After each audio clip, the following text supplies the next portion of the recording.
여기 한국의 주한미군으로 가느니 차라리 죽는 게 낫겠다던 한 미국 군인이 있습니다. 그런데 진돗개 태극이를 만나게 되었고 이후 정말 믿지 못할 충격적인 경험들을 하게 되었다고 하는데요. 과연 그에게 무슨 일이 있던 걸까요? 저는 미국의 강인한 군인 이든 쿠퍼입니다. 제가 군인이 된 이유에 대해 말을 할 때면 시간이 많이 흐른 지금도 가슴이 아려오곤 하네요. 제 나이 6살 때부터 17살 때까지 가족과도 같았던 친구 맥스웰이라고 있었습니다. 외아들로 자라 형제가 없어 많이 외로운 제 곁을 늘 든든하게 지켜줬던 고마운 친구였죠. 맥스웰네 집과 저희 집은 한 타운 내에서 살았고 서로의 집을 오고 가며 저희는 마치 형제처럼 지냈습니다. 나중에 꼭 성인이 되면 집을 구해서 함께 살자며 맥스웰과 저는 미래의 어른이 된 후 독립적으로 살아갈 저희들의 모습을 그리며 지냈어요. 그러던 어느 날이었죠. 유독 총기 난사 사건이 쉴 새 없이 벌어져 외출을 최소화하며 지내던 때였어요. 맥스웰과 저는 외출을 하지 못하는 답답함이 있었지만 서로의 집이 있었기에 밖에 나가지 않아도 충분히 즐거운 시간을 보낼 수 있었죠. 그러나 하필 그날따라 제가 유독 바게트빵이 너무나 먹고 싶었고 어머니께 허락을 받으려 했지만 아주 단호하게 거절을 당하고 말았습니다. 이든, 지금 총기 난사로 시끄럽고 위험한 걸 뻔히 알면서 왜 그래? 내일 오전에 엄마가 사다 줄 테니 그때 먹도록 해. 어린애도 아니고 그 정도는 참을 수 있잖아. 너희들이 밖에 나가지도 못하고 학교 끝나고 내내 집안에 갇혀 있으니 답답한 건 알지만 너희의 안전만큼 중요한 건 이 세상에 없는 거야. 알겠지? 총기 난사가 지금 벌어지고 있는 것도 아니고 다른 친구들은 밖에 돌아다니고 있던데 저희도 잠깐 나갔다 올게요. 그것도 안 돼요? 한밤중도 아닌데 뭐 어때요? 어머니는 아주 단호하게 거절을 하셨고 전 그런 어머니께 토라져 맥스웰을 두고 집으로 가버렸어요. 이런 제가 마음에 걸렸던 착한 맥스웰은 홀로 제가 좋아하는 그 빵집에 가서 빵을 사오다 그만 변을 당하고 말았죠. 갑작스레 벌어진 총기 난사에 나갔으면 정말 큰일 났겠구나 안도를 하며 저는 제 방에서 시간을 보내고 있었어요. 그리고 이내 맥스웰이 변을 당했다는 소식을 듣고 전 무너질 수밖에 없었죠. 제 인생의 전부였던 친구 이상의 가족을 전 그렇게 허무하게 잃어야 했습니다. 내가 바게트 빵을 먹고 싶다는 그 말만 안 했어도 맥스웰이 이렇게 죽지는 않았을 텐데 결국 이건 모두 나 때문이야. 맥스웰은 나 때문에 죽은 거라고. 자책을 너무 심하게 해 정신적으로도 큰 문제가 왔고 심리 상담까지 받았습니다. 제가 망가지고 무너져가는 걸 지켜보던 맥스웰 부모님께서 되려 저를 찾아와 안아주며 말씀하셨죠. 이든, 지금 너의 이런 모습을 맥스웰이 하늘에서 보면 정말 힘들어할 거야. 맥스웰을 위한다면 네가 더 강인하고 멋진 사람으로 살아가주는 게 보답하는 거 아닐까? 그리고 어디까지나 맥스웰의 선택이고 운명이었지 너의 잘못은 단 하나도 없단다. 자책은 이제 그만하고 더 훌륭한 사람이 될 수 있도록 노력해봐. 정말 그럴까요? 정말 이 모든 게 제 탓이 아니라고요? 맥스웰도 제가 잘 살아주길 정말 그렇게 생각하고 바라고 있을까요?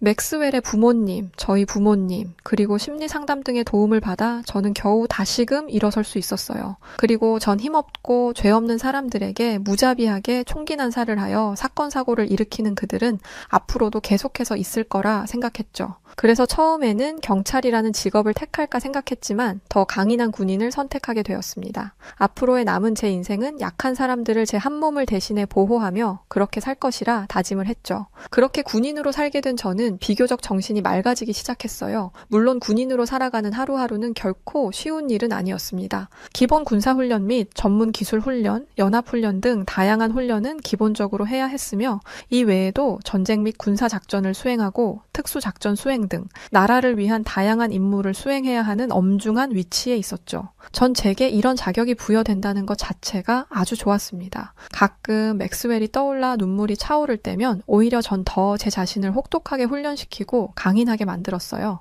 그리고 혼잣말로 중얼거리곤 했죠. 솔직히 이 정도면 나 진짜 강인하게 잘 살고 있는 거 맞지? 혹시 내가 너를 떠올리며 눈물을 흘리지 않아서 서운한 건 아니지? 맥스웰, 너는 영원히 정말 영원히 가슴속에 품고 있다는 거 잊지 말고 앞으로도 날 그 위에서 잘 지켜봐줘. 날 혼자 두지 마. 그렇게 혼잣말로 하늘에 있는 제 형제인 맥스웰과 대화를 나누고 나면 마음이 한결 가벼워지곤 했습니다. 군인이라는 직업에 대한 만족도가 매우 높았던 저는 실제로 상부에 대한 평도 좋았어요. 이드는 정말 기대주야. 체력도 좋고 전략적이고 말이야. 이번 특수작전 수행하는 거 보고 심히 감탄했어. 아주 고위험 임무였는데 아주 깔끔하게 마무리하는 모습이 인상적이었어. 감사합니다. 기대 저버리지 않도록 더욱 발전하겠습니다. 기대에 부응한다는 것이 때로는 버거울 때도 있었지만 전 그 맛에 힘을 느끼며 살았습니다. 그러던 어느 날 청천벽력 같은 소리가 들려왔어요. 상부에서 명을 내릴 것이 있다며 저를 따로 호출했고 전 당연히 좋은 소식이라 생각하며 기쁜 마음으로 달려갔습니다.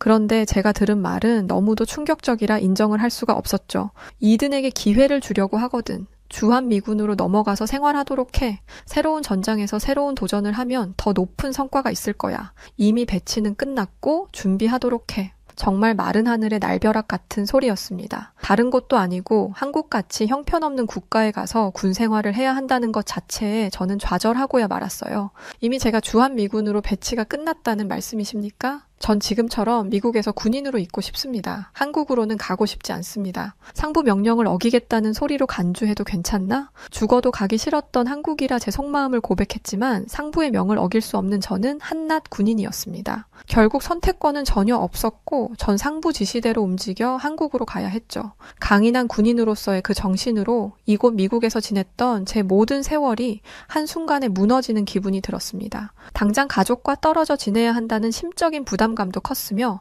한국에 대한 정보라 해봤자 부정적인 정보들이 대부분이라 싫었죠. 한국의 문화, 언어, 생활 환경에 대한 오리엔테이션을 기본적으로 받고 간다고 했으나 전 내키지 않았습니다. 그러나 군인은 어차피 배치 명령을 따르는 것이 일상이고 자연스러운 현상이라 받아들이는 것 말고는 방법이 없었어요. 제 속을 모르는 동료는 이런 말을 하기도 했습니다. 이든, 주한미군으로 배치받았다며 정말 축하해. 상부에서 널 굉장히 높게 평가하더니 결국 이런 좋은 결과가 있구나. 군사적으로 중요한 임무를 내려주는 거잖아. 부럽다, 정말. 어때? 자부심 좀 느껴져? 자부심은 무슨? 난 정말 한국으로 넘어가는 게 죽기보다 싫은걸. 형편없는 국가에 가서 군인으로 산다고 생각하니 벌써 치가 떨린다고 나는. 상부명이라서 복종할 수밖에 없는 이 현실도 정말 거지 같고 열받아. 내 군인 인생에 있어서 가장 화가 나는 순간이라고 지금이. 동료는 진심 어린 축하를 해줬으나 제가 열을 내자 무척이나 당황한 눈치였어요. 실제로 절반의 동료는 축하를 해줬고 또 다른 절반의 동료는 한국을 싫어하는 제 마음을 이해해줬죠. 지금 이든 놀리는 거 아니지? 한국으로 가는 게 무슨 축하야, 축하는. 그야말로 좌천이지 뭐. 혹시 상부에 뭐 실수한 거 있는지 잘 생각해봐. 평소에 평가도 좋았는데 오죽하면 널 한국으로 좌천 보내겠어. 어쩌니 힘내라 이든. 동료들은 점점 저를 좌천 간다는 느낌으로 위로를 하기 시작했고 분위기가 이렇게 흐르니 더욱 가기 싫어졌죠. 그럼에도 전 갈 준비를 해야 했습니다. 갑작스러운 소식에 가족들 역시 많이 슬퍼했어요. 자식이라고는 아들 하나인 부모님은 휴전국의 주한미군으로 간다니 걱정이 많으셨죠. 하필 왜 이든 네가 가야 하는 거니? 이참에 다른 일을 하면 안 돼? 한국이 얼마나 위험한데? 아직도 북한이 기습적으로 계속 공격하고 있잖아. 그러다 전쟁이라도 나거나 사고라도 터지면 어떡해? 꼭 가야 하는 거야? 가족들의 걱정, 그리고 제 스스로도 발길이 떨어지지 않았지만 전 그렇게 한국으로 떠나왔습니다. 미국에 비하면 정말 후진 모습일 거라 생각해서 기대조차 안 했어요. 그런데 한국에 도착했을 때 생각보다 체계화된 모습에 많이 놀랐습니다. 한국은 마치 최신 기술이 생활 속에 스며든 나라였죠. QR코드 결제, 카카오 택시, 음식 주문, 무인 가게 등 모든 게 모바일로 해결이 가능했고 로봇 카페나 AI 서비스 등이 다양하게 스며들어 있었습니다. 이 외에도 인터넷 속도 자체가 미국과 비교를 할 수 없을 정도로 빠르고 무료 와이파이 서비스는 공공장소에 늘 있었어요. 신기한 건 24시간 내내 편의점, 카페, 음식점, 술집, 노래방, 독서실 등 모든 게 열려 있어 24시간 움직일 수 있는 나라였죠. 더군다나 한국의 보안은 세계 최강 수준이라 늦은 새벽에 혼자 걸어 다녀도 안전하고 지갑, 핸드폰 등 소지품을 두고 자리를 비워도 소매치기 당하는 일이 아예 없었습니다. 한국에 도착해서 지내면서 미국과 전혀 다른 문화의 차이를 느끼며 감탄을 했어요. 한국은 미국과 다르게 존댓말을 하는 문화가 있고 예절의식이 강한 나라였습니다. 예를 들면 어른 먼저 식사를 하거나 두 손으로 받고 감사하다는 인사를 하며 예를 갖추는 정도였죠. 미국과 비교를 해봤을 때 확실히 어른을 공경할 수 있는 자세로 한국의 이런 문화는 참 좋은 문화라는 생각이 들었습니다. 한국에 오는 것 자체가 아주 죽기보다 싫었지만 언제 그랬냐는 듯 저는 한국의 매력에 빠져들어 시간이 흐르는 줄도 모르고 지내게 되었어요. 타국에서 정말 외로울 수도 있겠다는 생각을 했는데 주한미군뿐 아니라 한국군들과도 정말 친한 친구로 지낼 수 있었습니다. 한국은 가족같이 친밀하게 지내는 직장 내 문화가 있었죠.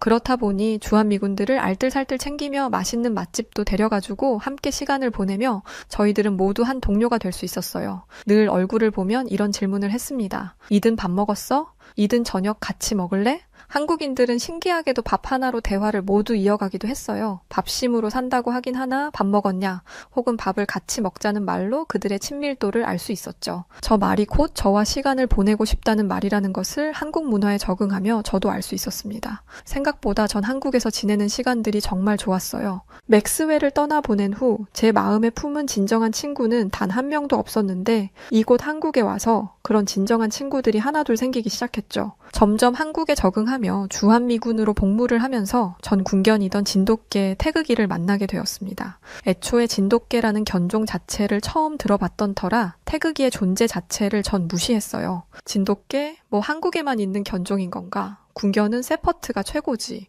진돗개는 태어나서 처음 들어보는 견종인데 뭐지? 단순히 제가 진돗개라는 견종을 몰라서 무시했다기보다는 군견의 역할은 군인만큼이나 매우 중요하기에 무시를 했던 겁니다. 군견은 폭발물 및 마약 탐지, 수색 및 구조, 경계 및 침입자 차단, 공격 및 제압 등의 특수 임무를 수행하는 역할을 하죠. 이렇게 중요한 역할을 하는 군견을 세퍼트도 아닌 들어본 적도 없는 진돗개로 소개를 하다니 한국의 군사 수준을 의심하게 되었습니다. 군견은 애초에 지능도 높고 체력이 뛰어나야 하며 훈련 능력이 좋은 견종을 선택해야 하죠. 그렇기에 제가 누차 반복해 말하는 저먼 세퍼드, 벨지안 말리노이, 레브라도 리트리버, 스프링어 스페니얼이 대표적인 군견으로 활동을 합니다. 그나마 한국의 문화와 동료들의 마음을 열어 주한미군으로서의 생활에 조금의 희망이 생겼었는데 태극이를 만난 후 다시금 수준을 의심하게 되었어요. 다들 태극이를 높게 평가하곤 했지만 전 존재 자체를 거부하고 무시했습니다. 그러던 어느 날 야외 훈련을 하고 있었죠. 지형이 순탄치 않고 절벽이 있어 추락 위험도가 있기에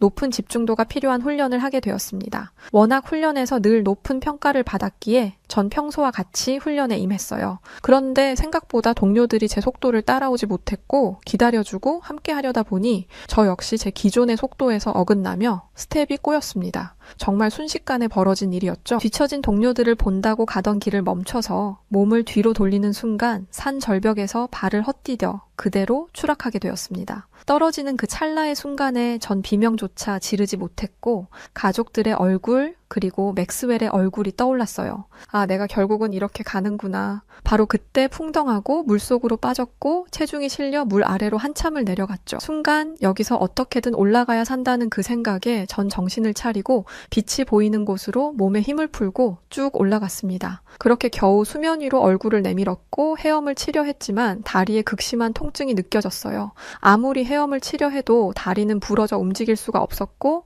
움직일수록 통증이 더해져 힘겨웠죠. 다리를 멋대로 움직이질 못하니 점점 물을 먹기 시작하고 전 불안감에 빠졌습니다. 심지어 물살이 꽤 있는 편이라 이대로 중심을 잡지 못하면 그대로 떠내려 가게 되는 아주 급박한 상황이었어요. 그나마 큰 바위 같은 것 하나에 겨우 다리 한쪽을 걸고 간신히 버티고 있는 상황이었고 힘이 빠지거나 물살에 휩쓸리면 전 그대로 죽을 목숨이었죠. 이든 조금만 버텨. 조금만 힘내. 정신 똑바로 차려 알겠지? 동료들은 저를 구하겠다고 다급하게 절벽을 돌아 내려오고 있었지만 내려오는 것조차 쉽지 않았습니다. 말 그대로 고른 길이 아닌 절벽을 아슬아슬하게 타고 내려오는 것이라 동료들의 안전상의 문제도 있었고 속도를 낼 수가 없었죠. 그렇게 내려오는 동료들의 모습이 눈에 보였지만 전 버티기가 점점 힘겨워졌어요. 물은 계속해서 먹고 있었고 물살이 것에 가까스로 바위에 걸고 있던 한쪽 다리에 쥐가 나기 직전이었죠. 못 버티겠어. 이제 힘이 빠진다고. 물살에 휩쓸려 내려갈 것 같아. 난 이제 못 버티겠어. 가족한테 연락 꼭 해줘. 우리 부모님께 말이야. 이대로 죽는다고 생각하니 정말 두려웠어요. 설상가상 공포에 질려 눈물까지 하염없이 흘러내리기 시작하니 시야 확보도 어렵고 이제는 제 스스로가 포기하고 물살에 휩쓸려 가는 것 말고는 방법이 없겠구나 싶었습니다. 바로 그때였죠. 군견이었던 진돗개 태극이가 쏜살같이 달려와 제 군복을 강하게 물고 저를 끌어당기기 시작했습니다. 태극이는 끝까지 물고 있는 제 군복을 결코 놓지 않았고 동료들이 도착하고 동료들의 손이 닿고 나서야 태극이는 저를 놔줬어요. 그러면서도 한참 동안 짖으며 이 상황을 지켜보고 있었고 생사가 오가는 이 와중에 전 그런 태극이에게 눈을 한시도 떼지 못했습니다. 그렇게 겨우 구사일생한 저는 바닥에 누워 유독 파란 하늘을 바라보는데 태극이가 제 곁으로 와 손으로 제 뺨을 만져줬죠. 그 손길이 마치 사라져서 정말 고맙다는 표현인 것 같아서 울컥했어요. 결국 태극이가 제 목숨을 살린 것이었죠. 태극이가 달려와 저를 강하게 물고 있지 않았다면 전 그대로 물살에 휩쓸려 휩쓸려 시신도 찾지 못한 채 그대로 죽었을 겁니다. 전 그런 태극기를 만져주며 말했어요. 고마워, 정말 고맙고 너무 미안해. 네가 이렇게 대단한 군견인데 내가 너를 무시했구나. 정말 미안해. 전 이날 이후 태극이가 완전히 다르게 보였습니다. 태극이 역시 제가 본인을 싫어하는 걸 알고 예전에는 제게 다가오길 주저했는데 절 구해준 이후로는 제 곁에 와주곤 했죠. 그런 태극이에 대한 고마움과 미안함이 공존하던 저는 태극이를 더 챙겨주곤 했어요. 그리고 진돗개에 대해서 제대로 공부를 하기로 했습니다. 그렇게 알아본 진돗개는 대한민국 토종견으로 충성심이 매우 강해 주인과의 유대감이 깊고 명령을 잘 따른다고 했죠. 또한 지능이 높아 새로운 훈련을 빠르게 습득하고 문제 해결 능력도 뛰어나다고 했습니다. 경계심도 뛰어난 예리함을 갖추고 있어 낯선 사람이나 침입자를 즉시 감지하고 경고하며 민첩하고 아주 빠른 반응 속도를 지니고 있죠. 심지어 후각이 발달된 편이라 수색 및 탐지 임무에도 적합한 것이 바로 진돗개였습니다. 진돗개에 대해 알아볼수록 군견으로서의 태극이는 정말 적합했고 능력이 대단하다는 것을 알 수 있었어요. 이미 저를 구출해내는 것으로 본인의 능력을 보여주긴 했죠. 태극이는 군견으로서 늘 훈련을 하며 성장하는 과정을 밟아야 했는데 전 태극이를 훈련시키는 그 순간이 참 좋았습니다. 기본 복종 훈련인 핸들러의 명령을 따르는 법도 경계 훈련, 탐지 훈련, 야간 작전 훈련, 실전 훈련까지도 태극이는 늘 완벽하게 수행했어요. 태그가 너는 도대체 못하는 게 뭐야? 훈련을 잘 필요가 없을 정도로 오늘도 완벽하게 끝냈네. 아주 좋았어. 태극이에게 칭찬을 해주고 나면 꼭 제게 대답이라도 하는 것처럼 손짓을 하거나 특유의 몸짓을 하곤 했죠. 저와 태극이는 둘도 없는 친구 사이가 되었고 전 태극이를 살뜰히 챙기며 조금씩 남아있는 외로움을 채울 수 있었습니다. 그렇게 주한미군으로 완벽하게 적응을 하던 중 제게 또 다른 충격적인 소식이 들려왔어요. 이든, 상부에서 찾던데 얼른 가봐. 갑작스러운 호출에 급히 가보니 예상치 못한 통보를 명받았습니다. 이든 이번에 순환 배치 시스템에 따라 미국으로 복귀 예정이니 준비하도록 해. 2년은 채울 줄 알았는데 생각보다 빨라졌지. 처음에 한국으로 오는 거 엄청 싫어했는데 다시 복귀하니 좋겠어 아주. 그래도 그동안 정들었을 텐데 마무리 잘하도록 해. 네? 보통 2년은 채우고 순환 배치하지 않나요? 아직 임기가 끝나기에는 1년이나 남았다고 생각해서 전혀 준비도 못했거든요. 이렇게 갑자기 복귀를 해야 할까요? 어차피 미국으로 복귀하고 싶어 했던 거 아니야? 처음부터 순환 배치로 제일 먼저 복귀해주려고 시스템 짜둔 건데 왜? 싫은가? 이미 복귀 통보는 간 상태라 번복할 사안은 없어. 갑작스러운 미국 복귀 명령은 처음 주한미군 통보를 받았을 때만큼이나 싫었습니다. 정확히 말하자면 아쉬움이 남았고 한국을 떠나기에 발걸음이 가볍지 않았어요. 애초에 언젠가 이별이 있을 거라는 것은 알고 있었습니다. 주한미군은 순환 배치 시스템을 따르기에 보통 1년에서 2년 복무한 후 교대를 하죠. 중간에 개인 사정이나 군의 필요에 따라 조기 복귀를 하는 경우가 있긴 하나 특수한 상황이 아니면 2년은 채우고 교대를 하는 편이었습니다. 그렇기에 저 역시 당연히 2년을 채우고 갈 줄 알았고 앞으로도 1년이 남았다 생각을 했는데 미국 쪽에서 조기 복귀를 요청하고 한국 측도 그에 응해서 전 그렇게 복귀를 해야 했습니다. 하루아침에 또 다시 이별이라니 마음이 많이 쓰렸어요. 유독 정이 많은 한국 동료들은 제게 아쉬움을 표출하기도 했죠. 2년은 채우고 갈 거라 생각했는데 이렇게 갑자기 복귀한다고 해서 얼마나 놀랐는지 몰라. 당사자는 더 놀랐겠지? 갑자기 이별을 해야 하니 머릿속이 복잡한데 동료로 함께하는 동안 정말 행복했어. 강인하고 군인 정신이 투철한 너의 모습을 보며 내 스스로를 돌아보기도 했거든. 언젠가 꼭 다시 만나길 바랄게. 정말 보고 싶을 거야. 자주 볼 수는 없겠지만 화상 채팅이라도 하면서 지금처럼 우리 그렇게 친구로 지내는 거 맞지? 한국 동료들과 인사를 하기 시작하니 정말 떠난다는 것이 실감나기 시작했어요. 눈물을 훔치는 동료도 있었고 저 역시 눈물이 한가득 고여 툭 건드리면 쏟아낼 것 같은 상태였죠. 그때 한쪽에 저를 가만히 쳐다보는 태극이가 보였습니다. 눈치도 빠른 태극이는 벌써 이별해야 한다는 이 상황을 인지한 거죠. 전 태극이에게 다가가 무릎 안자를 한 상태로 한껏 안아주며 말했습니다.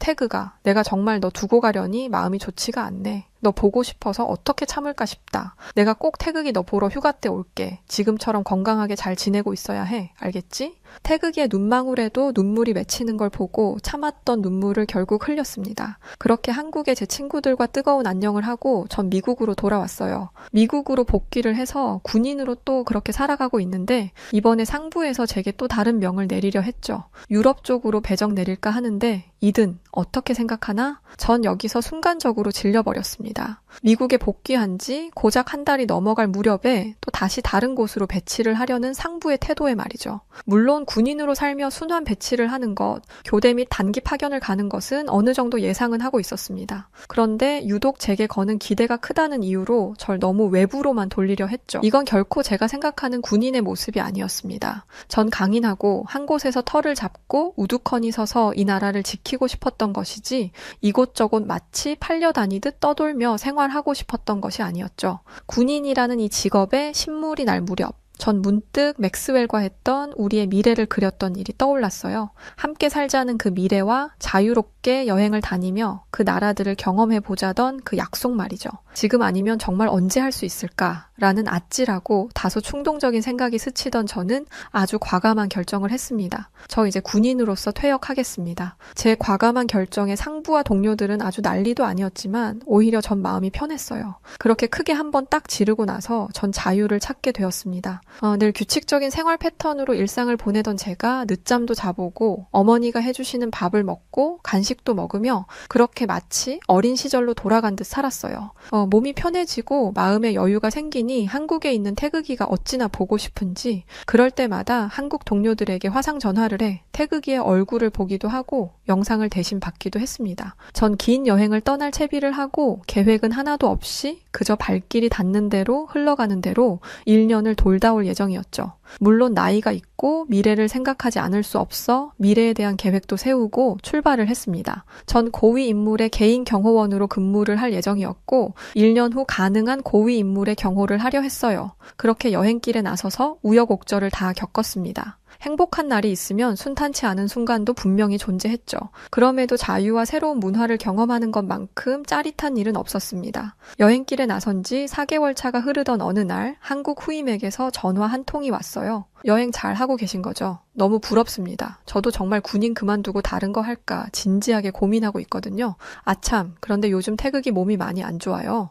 그래서 지금은 훈련도 못하고 거의 누워서만 지내고 있다 보니까 군에서도 조치를 취하려 하더라고요. 군 입장에서 더는 군견으로서 못 지낼 것 같다고 방출시키자고 그러더라고요. 그게 사실이야? 태극이 어디가 어떻게 아픈 건데? 많이 안 좋은 거야? 그 건강했던 애가 갑자기 훈련도 못할 정도로 누워만 있다니. 언제부터 그랬는데? 전 태극이의 소식을 듣자마자 심장이 정말 빠르게 뛰었습니다. 소식을 들어보니 질병이 있는 것은 아니지만 태극이가 힘을 내지를 못하는 상황이었죠. 결국 군견으로서 더는 활동을 하기가 어려운 지경이라 퇴출을 해야 하는 상황이라는 소식에 저는 고민을 했습니다. 보통 군견들은 8에서 10년간 복무를 하고 은퇴를 하기에 태극이 역시 9년 정도 복무를 한 것을 보면 은퇴 시기는 맞았어요. 이런 경우 군부대에서 계속 보호를 하거나 입양 프로그램을 통해 일반 가정에 보내지는데 퇴출을 한다고 하는 것을 보니 입양을 보낼 확률이 높았죠. 적어도 다른 집으로 태극이가 입양 가는 일은 막아야 했습니다. 저 역시 도대체 어디서 이런 용기와 충동성이 나온 건지 모르겠지만 전 바로 미국으로 돌아가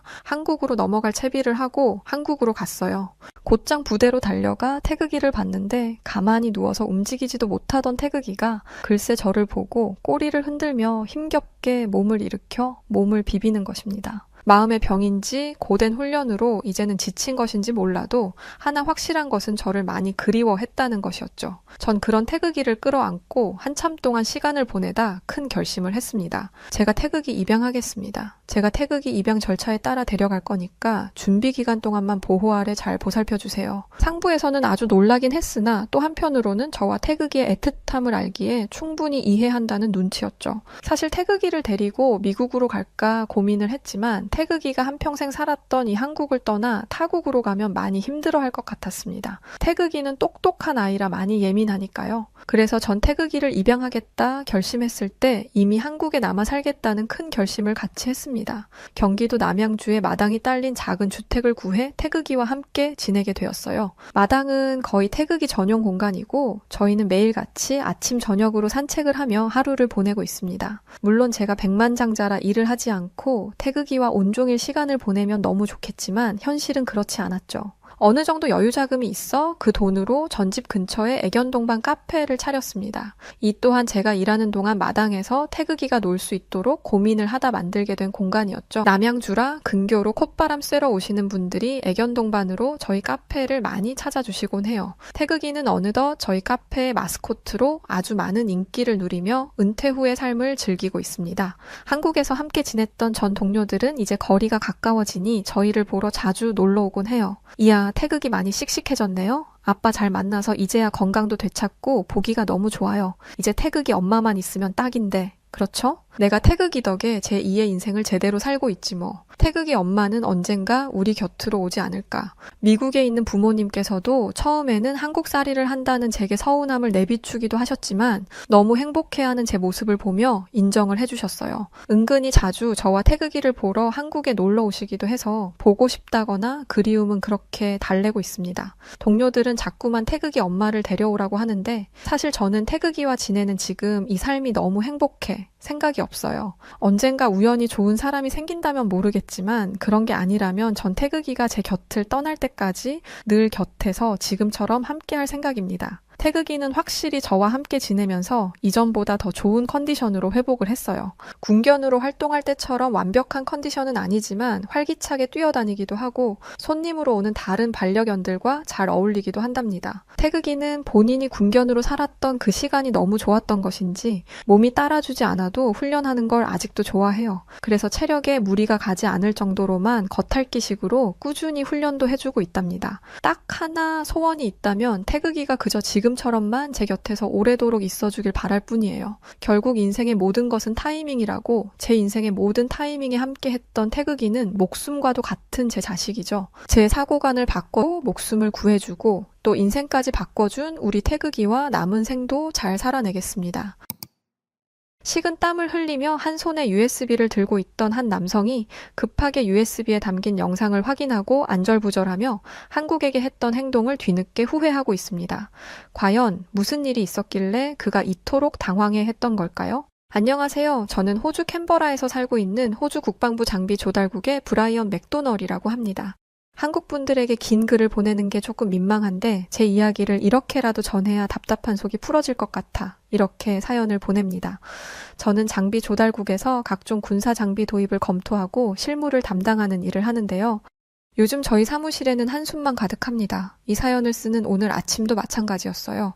캐나다 해군 한국 조선소 방문 80조 원 규모 잠수함 도입 긍정 검토. 한국 분들이라면 알고 계시겠죠. 제가 이 기사를 보면서 한숨을 내쉰 이유는 한국이 80조 원을 벌게 된 게 부러워서가 아닙니다. 저 80조를 우리가 냈어야 하는데 라는 후회예요. 제가 이런 후회를 하게 된 이유는 한국 조선소 뉴스 외에 이런 기사도 올라오기 때문입니다. 호주 해군 전력 분석 및 향후 20년 전망, 중국 해군의 남태평양 진출 현황. 모든 기사가 가리키는 방향은 딱 하나입니다. 호주가 위험하다는 거죠. 이것 때문에 요즘 사는 게 아닙니다. 특히 한국이 내민 손을 거절한 것도 모자라서 뒤통수를 시원하게 때려버리고 중국의 말을 철석같이 믿었던 과거에 대한 후회로 잠도 제대로 못 자고 있어요. 대체 어떻게 된 일인지 전말을 알려면 1년 전으로 돌아가야 합니다. 호주와 한국은 다양한 방산 협력을 하던 나라였어요. 레드백 사업부터 해서 K9 자주포와 관련된 긴밀한 협력 관계였죠. 그날은 호주와 한국의 중요 인사들이 모여서 양국 간의 협력을 강화하는 날이었는데 한국은 호주에게 최신 재래식 잠수함을 7년 내로 납품하겠다고 제안했었습니다. 솔직히 혹하는 제안이기는 했어요. 기존에 있던 재래식 잠수함을 교체할 때이기도 했고 미국의 핵 잠수함은 2040년쯤이 돼야 도입될 거기 때문에 그 사이에 공백이 컸기 때문입니다. 게다가 한국의 잠수함의 위력이 무시할 수준이 아니었어요. 동남아는 물론이고 중국 앞바다와 동해, 하와이까지 전부 아우를 수 있는 수준이었으니까요. 심지어 호주 생산까지 고려한 말 그대로 종합 선물 세트 같은 구성이었습니다. 그런데 호주는 이런 한국의 제안을 아주 가볍게 무시했어요. 이때 저희 안에서도 여러 가지 말이 많았는데 저는 한국의 제안을 거부해도 된다는 쪽이었습니다. 그때는 한국의 제안이 얼마나 꿀 같은 것인지 알지 못했고 심지어 과장이 섞여 있다고 생각했거든요. 제가 이렇게 생각하게 된 배경에는 아이러니하게도 중국에서 온 리우가 있었습니다. 리우를 처음 만난 건 5년 전 호주 중국 경제협력 포럼에서였어요. 리우는 제가 국방부에서 왔다는 이야기에 굉장한 관심을 보였습니다. 특히 호주와 한국의 방산 협력에 대한 관심도 컸어요. 한국 이야기만 나오면 눈에 불을 켜고 달려들었거든요. 이번에 무슨 일을 같이 하기로 했다고? 자세하게 좀 이야기해봐. 자세한 이야기를 할 수는 없다고 말하면 술을 진탕 먹이고 캐물을 정도로 집요했습니다. 왜 이렇게까지 한국과 호주의 관계에 집착하는지 알 수 없었고, 이런 모습을 보면 낯설다는 느낌을 받았지만 세계 각국의 군사장비 현황과 기술력에 관심이 많아서 그런 거라고 생각했어요.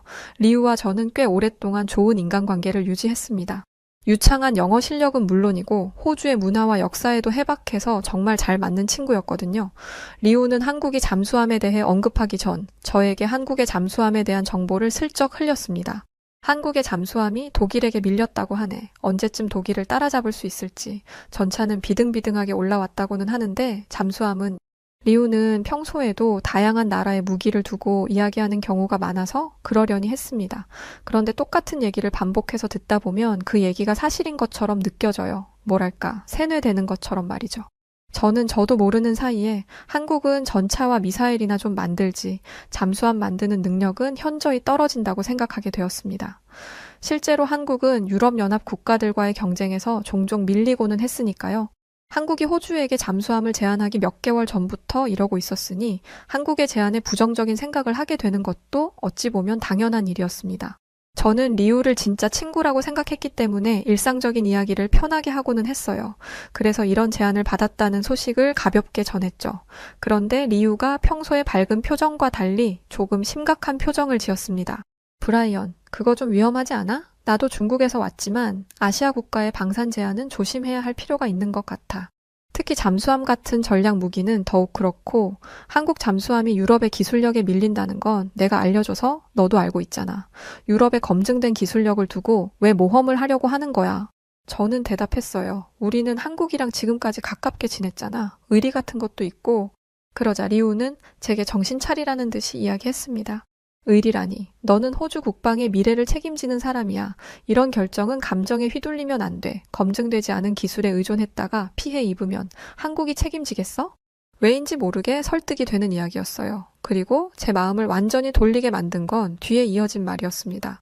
그리고 정치적인 부분도 생각해야지. 너는 장비 조달에 특화되어 있으니까 생각을 못하는 것 같은데 말이야. 호주는 전통적으로 영연방 국가들이랑 협력해왔어. 한국과의 관계도 있지만 영연방 국가들과의 관계가 더 오래된 거지. 그리고 네가 적으로 돌려야 하는 존재가 있다면 영연방 국가보다는 한국이 낫지 않겠어? 들으면 들을수록 그럴싸한 이야기더라고요.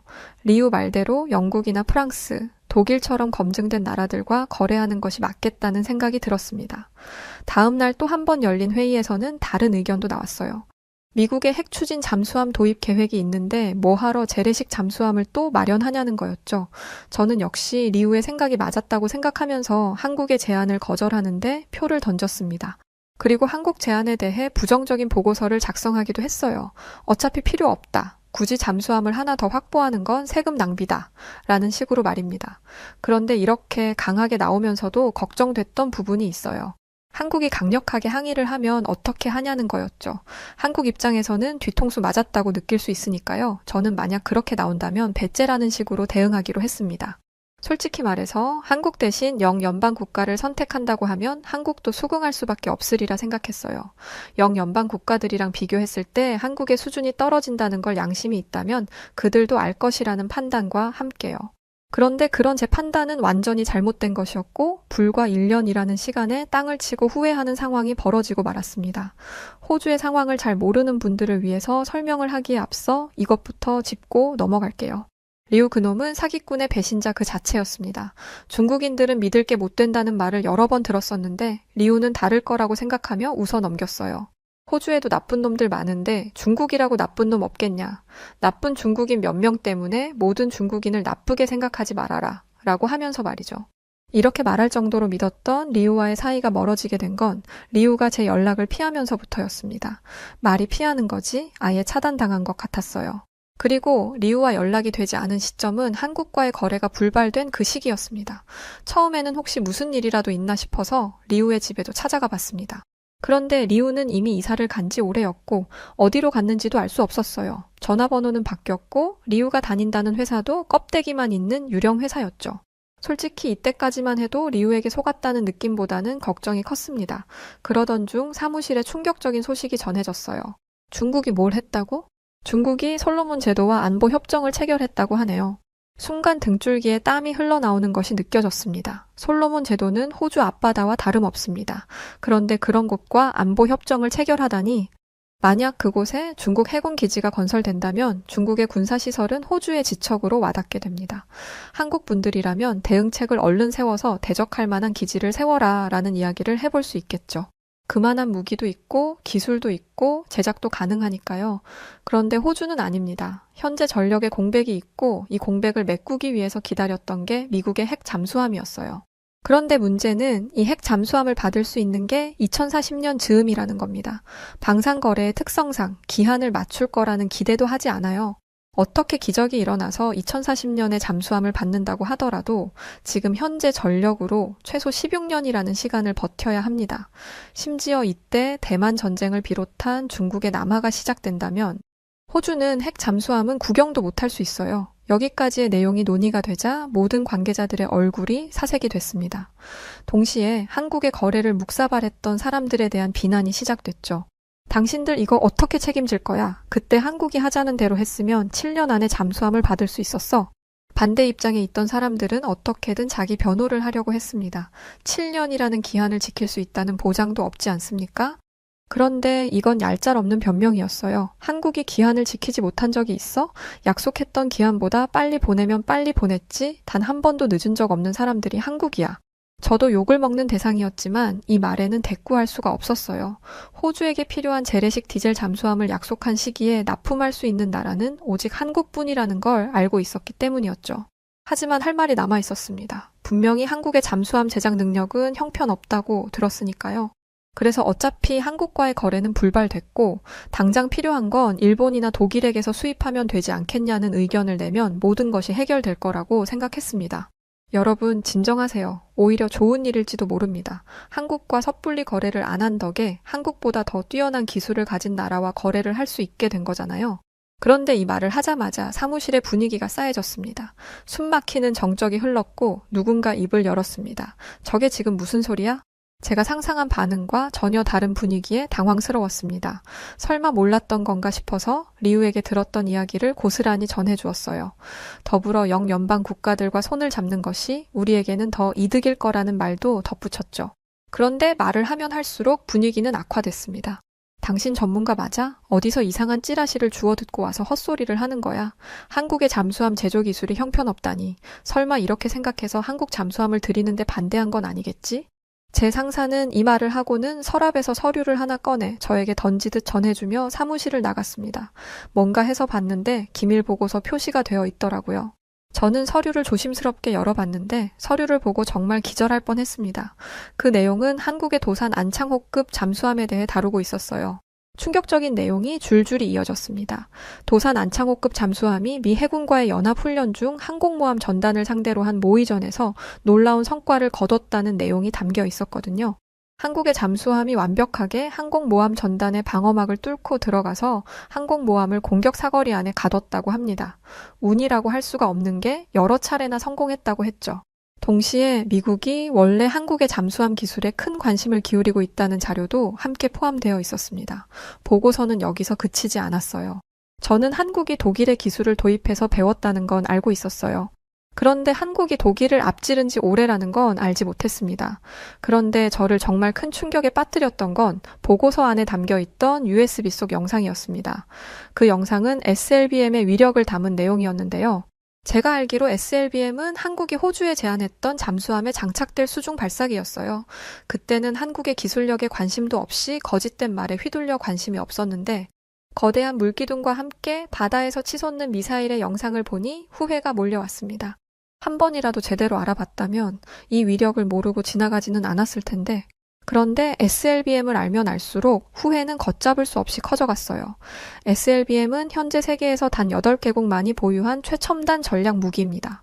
수중에서 발사되기 때문에 탐지가 거의 불가능하고 한 번 발사되면 막을 방법이 없다시피 하죠. 게다가 핵 추진 잠수함도 없이 SLBM을 발사한다는 건 거의 불가능에 가까운 일이었어요. 하지만 한국은 재래식 잠수함인 도산 안창호급에서 이 미사일 발사에 성공했습니다. 이 대단한 걸 호주에게 준다고 들이밀었던 건데 굴러들어 온 복을 던져버렸더라고요. 제가 과장했을 거라고 생각했던 한국 잠수함의 위력은 과장이 아닌 사실이었습니다. 저는 이제야 제가 무슨 짓을 저질렀었는지 깨달았고 떨리는 목소리를 애써 감추며 사람들에게 말했어요. 왜 그때는 말 안 하고 이제 와서 말하는 겁니까? 한국 잠수함을 부정적으로 이야기할 때 정정해 줬으면 좋았잖아요. 제가 잘못한 건 알았지만 차마 미안하다, 죄송하다 소리가 쉽게 안 나오더라고요. 그리고 솔직히 이게 온전히 제 탓이라고는 할 수 없었습니다. 저를 제외한 많은 호주의 관계자들이 입을 꾹 다물고 있었거든요. 그들이 입 다물고 있던 이유는 단 하나였습니다. 호주는 지리적으로 다른 나라들과 멀리 떨어져 있다 보니 안전할 거라는 생각 때문이었어요. 지금껏 평화롭게 살아왔으니 앞으로도 평화롭게 살 수 있으리라 생각했던 거죠. 위쪽에서는 전쟁이 아직도 치러지고 있는데 그걸 생각하지 못한 바보 같은 판단이었습니다. 당시에는 이런 의견도 있었어요. 핵 잠수함에 들어가는 비용이 너무 커서 한국산 잠수함 같은 거에 쓸 돈이 없다는 거였죠. 이런 상황이 생길 걸 알았으면 어떻게 해서든지 한국의 제안을 수락했어야 합니다. 심지어 한국이 먼저 우리에게 제안해 준 거잖아요. 호주는 한 치 앞도 모르고 여유롭게 유유자적하고 있는데 한국은 호주의 상황이 심상치 않다는 걸 미리 알고 너희 상황 안 좋으니까 미리 대비 좀 해라 라면서 다가온 것이었습니다. 아마도 한국은 호주보다 더한 정보력을 가지고 있는 것이 분명했습니다. 중국이 솔로몬 제도와 손을 잡으려고 한다는 것을 알았을지도요. 이걸 깨달은 이상 더 이상 머뭇거릴 수는 없었습니다. 지금 당장이라도 한국과의 자리를 만들어야 했어요. 염치도 없죠? 한국은 호주를 협력 국가라고 생각하고 있었는데 호주가 뒤통수를 친 거잖아요. 그런데 이제 와서 미안하다고 전에 했던 얘기 다시 해보자고 말하는 꼴이 부끄러웠습니다. 하지만 한편으로는 한국과 금방 관계를 회복하고 잠수함을 얻을 수 있을 거라고 생각했어요. 그런데 1년도 안 된 시간 동안 한국의 위상은 전과 180도 달라져 있었습니다. 아무리 만나보려고 노력을 해도 이미 줄 서 있는 사람들이 많아서 한국의 머리카락도 못 보겠더라고요. 심지어 저희가 믿고 의지했던 영연방 국가들마저도 한국과 거래하고자 온갖 좋은 조건을 내걸며 한국의 선택을 구걸하는 중이었어요.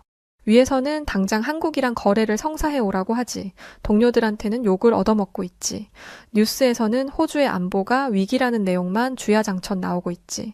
스트레스 때문에 머리카락이 뭉텅이로 빠질 지경에 이르렀습니다. 40대에도 풍성한 머리숱이 저의 가장 큰 자랑이었는데 한순간에 모든 게 망가진 듯 했죠. 그러던 어느 날 꿈에서도 보고 싶었던 리우를 만나게 됐습니다. 그리워서? 친구로서 걱정된 마음에? 아뇨. 내 눈에 띄면 호주 앞바다에 던져버리겠다는 생각으로 리우와 마주치기를 꿈꾸고 있었어요. 한 카페에 앉아서 여유롭게 커피를 마시고 앉아있는 리우를 발견했을 때 손이 덜덜 떨릴 정도로 화가 치밀었습니다. 이 개자식, 저도 모르게 욕이 튀어나왔어요. 5년이란 시간 동안 진심으로 믿고 의지했던 친구에게 배신당했다는 사실은 생각보다 타격이 크더라고요. 리우의 어깨를 잡아 돌리는 순간 몸에 힘이 빠지는 것 같았습니다. 왜냐하면 리우는 아무 일도 없었던 것처럼 예전과 똑같은 얼굴로 웃고 있었거든요. 브라이언, 오랜만이네. 아무렇지 않게 인사하는 태도에 치가 떨렸습니다. 저는 한가하게 안부를 물을 생각이 없었어요. 너 일부러 한국에 대한 안 좋은 얘기 하고 다닌 거지? 난 너 말만 믿고 고지고대로 따랐는데. 리우는 커피 잔을 내려놓으며 천천히 고개를 들었습니다. 순간 그의 눈빛을 봤는데 지금까지 한 번도 보지 못했던 눈빛이었습니다. 싸하고 잘못 건들면 큰일 나겠다 싶은 수준이었죠. 리우는 차가운 목소리를 더해 이렇게 말했습니다. 거짓말이라고? 난 그저 내 생각을 말했을 뿐이야. 네가 그걸 맹목적으로 믿었다는 게 문제지. 그 순간 등골이 오싹해졌습니다. 5년 동안 봐왔던 사람이 맞나 싶을 정도로 차갑고 날카로운 목소리였어요. 제대로 알아보지 않은 건 너 탓인데 왜 내 멱살을 잡아? 그렇게 중요한 일이었으면 더 열심히 알아봤어야지. 안 그래? 한국이 어떻게 알았는지, 호주에 잠수함 제안을 했을 때 우리가 얼마나 놀랐는지 모를걸? 그때만 생각하면 식은땀이 나. 리우는 비웃듯 말을 이었습니다. 그제야 깨달았어요. 우리가 중국의 스파이에게 놀아나고 있을 때 한국은 이미 중국의 모든 계획을 알고 있었다는 것을요. 한국과 관련된 정보뿐만 아니라 다른 나라의 정보까지도 폭넓게 수집할 수 있는 그 정보력이 엄청나다는 것 또한 느끼게 됐습니다. 한국이 무기뿐만 아니라 정보전에서도 엄청난 우위를 선점하고 있다는 것도요. 그날 이후 저는 리우의 정체에 대해 파헤치기 시작했습니다. 우선 리우가 다녔다는 회사를 찾아갔죠. 하지만 그곳은 껍데기뿐인 유령 회사였어요. 이상한 직감이 들어 사무실로 돌아와 동료들에게 리우의 사진을 보여주었습니다. 리우의 사진을 보여주자마자 충격적인 반응들이 쏟아졌어요. 아, 이 사람 중식당 하는 사람이잖아요. 응? 아닐 텐데? 중식당이 아니라 학교 선생님이라고 했어. 모두가 서로 다른 시기에 다른 장소에서 리우를 만났으며 심지어 모두가 리우를 다르게 기억하고 있었습니다. 그리고 리우에게 똑같이 한국에 대한 부정적인 이야기를 들었죠. 이런 말도 안 되는 짓에 당하다니 너네가 너무 멍청한 거 아니냐? 라고 생각하실 수도 있습니다만 저를 비롯한 모든 직원들은 엄청난 경쟁률을 뚫고 들어온 사람들입니다. 이런 사람들에게 세뇌와 비슷한 리우는 정말 보통 놈이 아니에요. 어느 정도냐면 리우에게 당한 사람들은 리우를 중국에서 보낸 스파이라고 생각하기까지 했습니다. 하지만 배신감에 휩싸일 시간이 없었습니다. 캐나다의 해군 사령관이 한국에 방한한다는 정보를 입수했거든요. 캐나다는 영연방 국가 중 하나인데 보통 이런 나라들은 같은 영연방 국가나 유럽 위주로 방문하는 게 일반적입니다. 이런 루트를 한 번도 벗어난 적이 없어요. 그런데 갑자기 한국이라니? 캐나다까지 한국에 관심을 가지고 있는 건가? 하며 불안감이 고조됐고 폴란드 역시 한국의 잠수함을 검토하면서 잠수함을 발주할 가능성이 높다고 합니다. 그런데 사실 폴란드가 한국 잠수함을 도입할 거라는 건 기정사실화됐어요.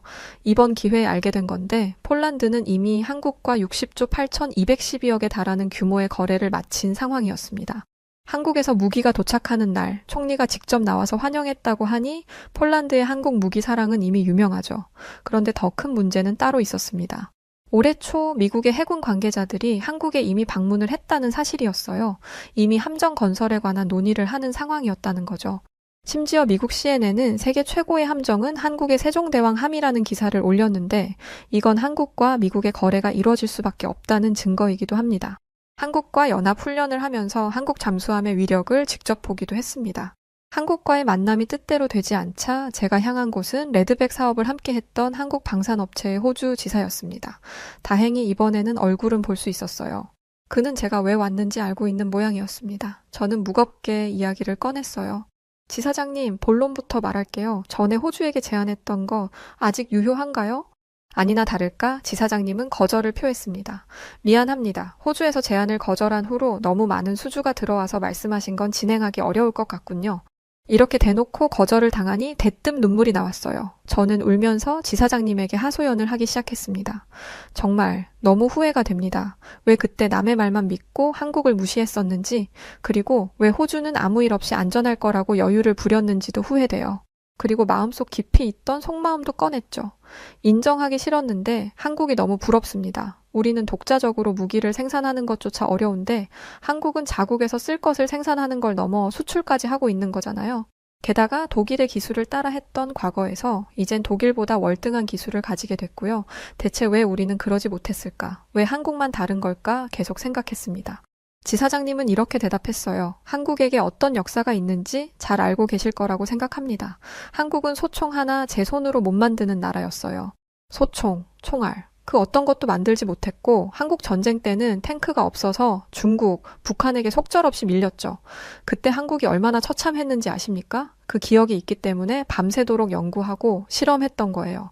아직도 한국의 연구실에는 불이 안 꺼집니다. 그에 반해 호주는 한국과 같은 역사가 없죠. 그래서 평화에 익숙해졌던 게 아닌가 싶습니다. 그런데 브라이언, 이건 호주만의 문제가 아니라 전 세계적인 현상이에요. 러시아를 지척에 둔 유럽 국가들마저 여유를 부리다가 이제야 한국에 손을 벌리는 상황이거든요. 게다가 프랑스는 나토 안에서 해결할 수 있다고 자신하더니 남몰래 한국에 연락을 해오기도 했습니다. 이게 현재 상황이에요. 위로가 될지는 모르겠지만 호주만 그런 게 아니라는 걸 말씀드리고 싶어요. 부끄러운 상황이기는 하지만 왜인지 위로가 되더라고요. 그런데 이 말을 듣다 보니 한국을 향한 존경심은 사그라들고 무섭다는 생각이 들기 시작했습니다.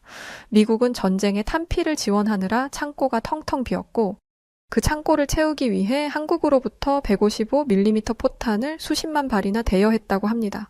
오랜 기간 끝에 겨우 생산해서 넘긴 게 아니라 그냥 있던 걸 준 거라는 게 더 무서운 부분이에요. 한국은 현재 전쟁 중인 국가이기 때문에 항상 전시 상황을 대비해야 합니다. 즉 쓰고도 남을 분량의 포탄과 무기를 마련해둬야 한다는 거죠. 그런 상황인데 수십만 발의 포탄을 떡하니 내놓았다? 대체 얼마만큼의 포탄을 생산했으며 얼마나 빠르게 생산이 가능하다는 건지 감도 잡히지 않습니다. 심지어 전 세계가 아시아의 작은 나라인 한국의 무기에 미쳐서 K9 하나라도 얻고자 혈안이 된 상황이에요. 한 나라가 전 세계의 방산 시장을 주무르다니 대체 어디까지 성장할지 무서울 정도입니다. 현재 호주는 한국과의 거래를 할 수 있기를 간절히 바라고 있습니다. 하지만 시간이 지날수록 힘들 거라는 게 느껴져요. 트럼프의 대통령 당선이 확실시되면서 트럼프가 60조 원을 한국 잠수함에 투자할 거라는 정보를 입수했거든요. 영연방 국가의 주축이 되는 미국이 한국을 선택했다고 하는데 앞으로도 경쟁은 더 심해지겠죠.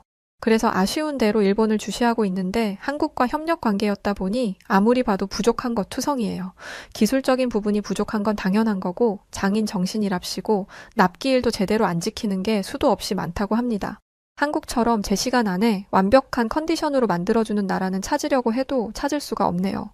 그리고 사연을 쓰면서 알게 된 소식인데 현재 방산 전문가들은 캐나다가 한국을 선택할 것이라고 예상한다 합니다. 사실 저도 마찬가지고요. 일본 등 다양한 나라를 다니면서 각국의 조선소와 건조시설을 보고 있는데 이건 한국과의 거래에서 금전적인 협상을 하기 위함일 뿐 실제적으로 캐나다의 마음은 이미 기울었다고 합니다. 그리고 과연 캐나다가 한국을 상대로 가격 조정을 할 수 있을지도 의문이네요. 한국 입장에서는 너네 없어도 살 사람 많아 라고 말하면 쉬울 테니까 말입니다. 여전히 아쉽고 후회되고 부럽고 앞으로 한국이 보여줄 행보에 두려운 마음까지 듭니다. 과연 한국의 방산업이 전 세계에 어떤 변화를 몰고 오는지 지켜보고 그것을 배워나가는 제가 되길 약속드립니다. 네, 오늘 사연 여기까지입니다. 이런 일들도 있었군요. 어떤 선택이든 책임은 따르게 마련이죠. 그게 경험치가 되는 걸 테고요. 분명 추후에는 좋은 일도 오지 않을까요? 자, 여하튼 오늘 사연 어떠셨나요? 사연이 좋으셨다면 구독과 좋아요 부탁드리고 그럼 지금까지 사연을 전해드린 여우튜브 송은지였습니다. 저는 더 유쾌한 사연으로 올게요. 영상 봐주셔서 고맙습니다. 그리고 언제나 감사드리고 항상 사랑합니다. 당신만의 여우튜브